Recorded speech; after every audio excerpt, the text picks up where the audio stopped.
പഞ്ചാബിനെതിരെ മികച്ച വിജയമാണ് RCB ഇന്ന് സ്വന്തമാക്കിയത്. 241 റൺസാണ് RCB അടിച്ചുകൂട്ടിയത്. വിരാട് കോഹ്ലിയുടെ ബാറ്റിംഗിന്റെ കാര്യത്തിലാണ് RCBക്ക് ഇത്രയും അധികം റൺസ് ഇന്ന് കിട്ടിയത്. 92 റൺസാണ് കോഹ്ലി ഒറ്റയ്ക്ക് നിന്ന് അടിച്ചുകൂട്ടിയത്. ഇന്ന് കളിയിലെ മാൻ ഓഫ് ദി മാച്ച് ലഭിച്ചത് കോഹ്ലിക്കായിരുന്നു. ശേഷം കോഹ്ലി പറഞ്ഞ കാര്യമാണ് നമ്മൾ ഇന്നത്തെ വീഡിയോയിൽ നോക്കുന്നത്. ഇതുപോലത്തെ IPL ന്യൂസിന് വേണ്ടി ഈ ചാനൽ മറക്കാതെ സബ്സ്ക്രൈബ് ചെയ്യൂ. ഇന്ന് കളി തോറ്റപ്പോൾ പഞ്ചാബ് പുറത്തായിരിക്കുകയാണ്. വിജയത്തോടുകൂടി RCB മുന്നിലേക്ക് കുതിച്ചിരിക്കുകയാണ്.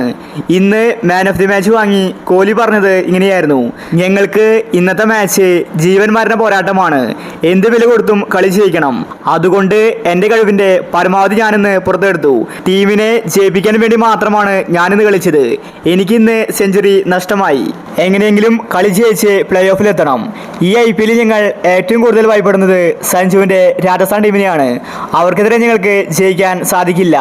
പ്ലേ ഓഫിൽ ഞങ്ങൾക്ക് പകരം വീട്ടാനുള്ളതാണ്.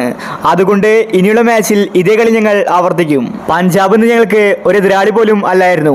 200 റൺസിന്റെ ടാർഗറ്റ് മാത്രമാണ് ഞങ്ങൾ ഇന്ന് ലക്ഷ്യം വെച്ചത്. എന്നാൽ അത് കളി 241 പോയി. ഇതോടുകൂടി ഞങ്ങൾ വിജയം ഉറപ്പിച്ചിട്ടുണ്ടായിരുന്നു. എന്നാൽ പഞ്ചാബ് സെക്കൻഡ് ബാറ്റിംഗിൽ അടിച്ചു കളിച്ചു. പക്ഷേ ഞങ്ങൾ കളി തിരിച്ചു പിടിച്ചു.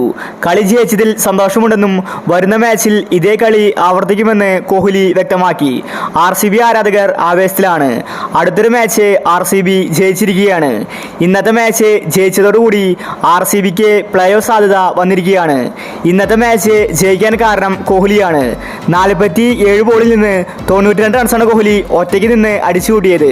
പഞ്ചാബ് നാണം കെട്ട് IPL നിന്ന് പുറത്തായിരിക്കുകയാണ്.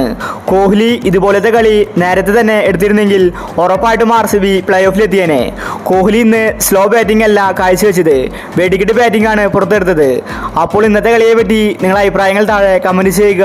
ഇതുപോലത്തെ IPL ന്യൂസിന് വേണ്ടി ഈ ചാനൽ മറക്കാതെ സബ്സ്ക്രൈബ് ചെയ്യൂ.